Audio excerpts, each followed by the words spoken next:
The Divine Reality Way, taken from the ALETHEON, page 229, volume 1. The Divine Avataric Self-Revelation of His Divine Presence, Avatar Adi Da Samraj. 1. I am not merely on one tribal side or another.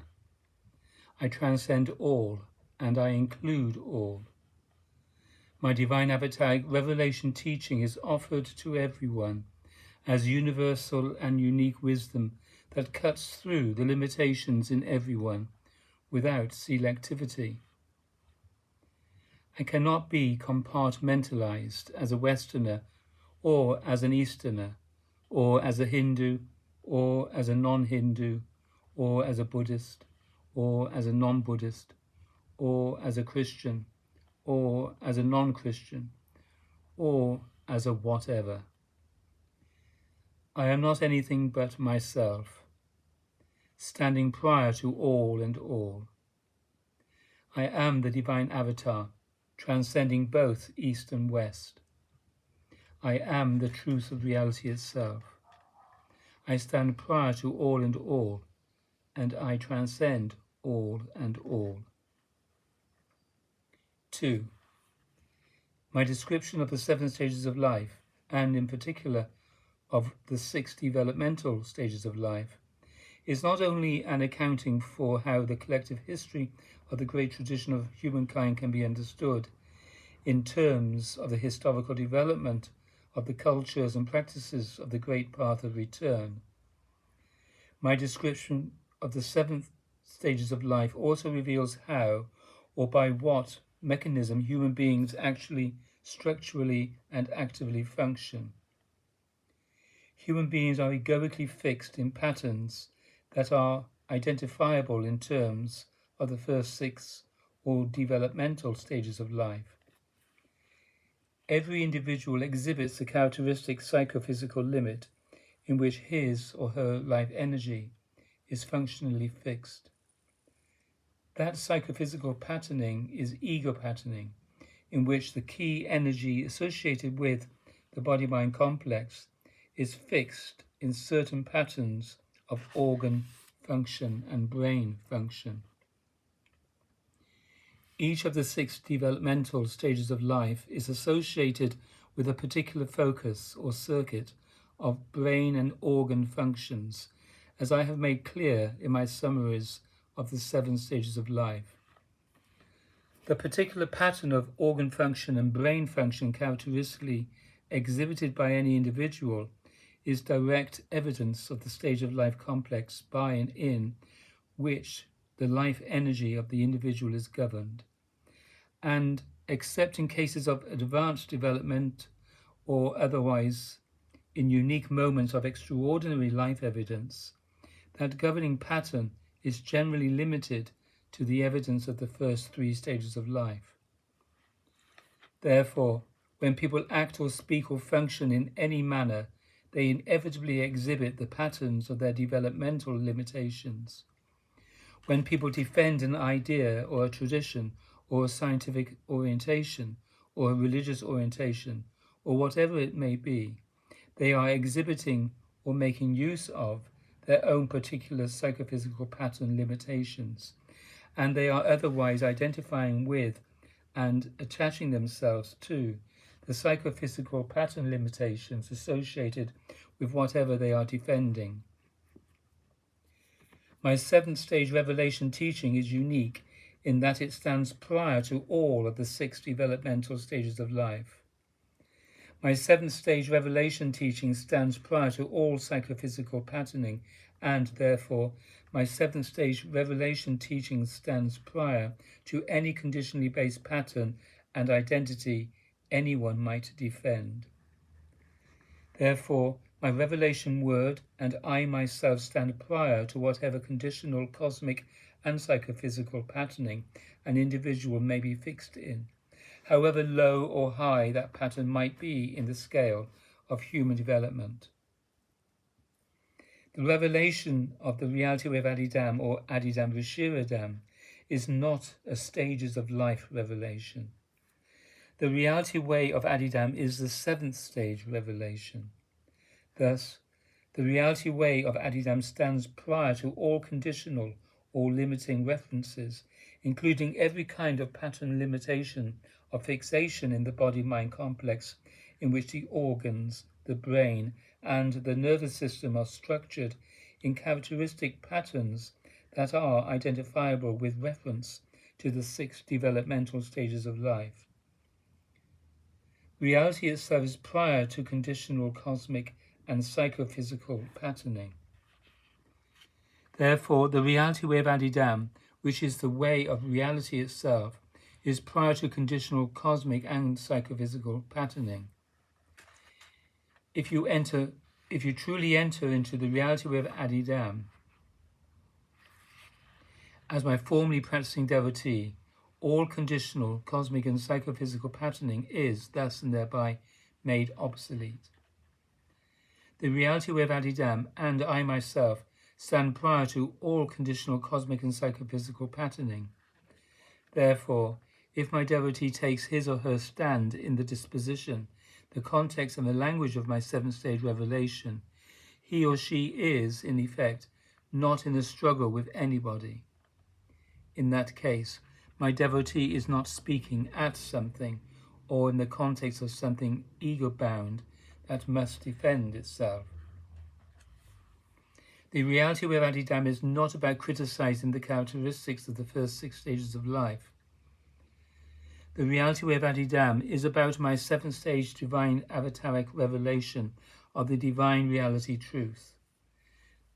That revelation is not merely an alternative to or in competition with what anyone may be bound up in. Rather, that revelation stands prior to whatever anyone may be bound up in. The divine reality truth is never, itself, limited and defined by any circumstance of appearances. Conditions may experientially and thus conditionally arise and appear, but all experiential appearances are merely apparent modifications of the intrinsically egoless, perfectly indivisible, perfectly accursal, and ever-free divine and transcendental spiritual conscious light that is reality itself. That one conscious light and all is reality itself. If apparent conditions are not divinely self-recognized, then they are tacitly granted a power to apparently define the divine reality truth as limited, confined, and motivated by presently arising appearances.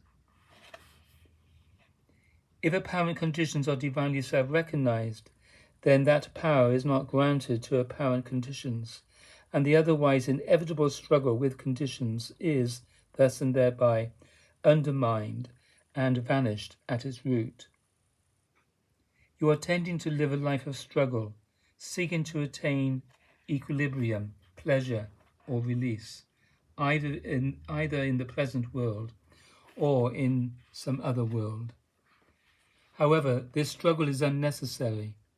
If only you will, intrinsically, tacitly, in moment-to-moment recognition, responsive devotional communion with me, transcend, and in that tacit sense, understand the gesture of self-contraction in the apparent field of the body-mind complex and its relations. Such is the necessary radical and always at the root and not mentally proposed or mind-driven and search-oriented self-understanding or intrinsic transcending of psychophysical self-contraction that is always already tacitly and priorly founded in the divine reality truth. It is only when there is the assuming of a limited developmental pattern in the context of the first 6 stages of life and fixed identification with a conditionally patterned self-identity over against the fixed identity pattern of an apparent someone else that conflicts arise. If you simply stand in the context of my 7th stage divine avataric self-revelation of the divine reality truth, then you are not assuming a limited perspective or point of view, and you are not presenting something that people can struggle with. Rather, you are communicating to them that which is prior to their struggle and prior to what they would defend. 3. The only by me revealed and given reality way of Adi Dam or Adi Dam Vishiradam is a perfect revelation, free of all limiting associations. The teaching of the reality way of Adi Dam always and inherently relieves people of whatever they are struggling to defend.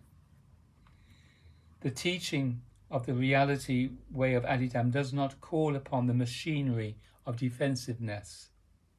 The teaching of the reality way of Adi Dam is not a something over against something else.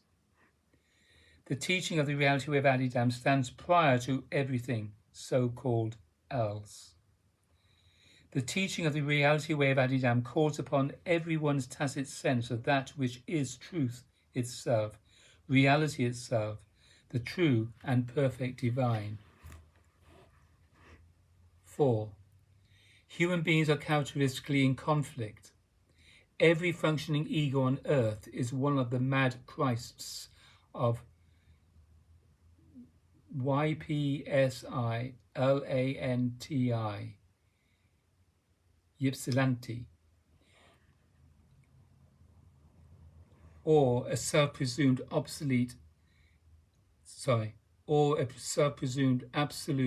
confined in a single room with countless other self-presumed absolutes. Everyone defends his or her limited psychophysical patterning. People are not even aware that they are wrapped up in limited psychophysical patterning. They have all kinds of self-imagery to the contrary. They think they are some kind of a free absolute that is functioning without limitations. They do not understand that what they are actually and constantly manifesting is a self-organized psychophysical pattern or ecosystem of specific and repetitive self-limitations. Furthermore, for the most part, people are manifesting a pattern at the lowest possible level of adaptation in the context of the first 3 stages of life, identifying with and defending a conventionally patterned gross mechanism. Therefore, the manner in which people animate their conflicts with each other tends to be very gross or mentally and emotionally bound to a gross physical point of view.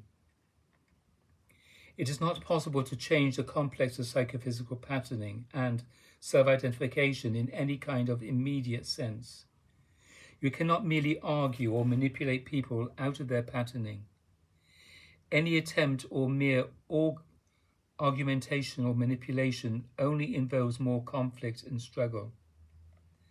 To simply speak, the divine reality truth is not offensive to anyone, because the divine reality truth is prior to any presumed self-identity, prior to psychophysical identification with any limitation. To speak the divine reality truth is not an argument with any developmental stage of life pattern of bondage and adaptation.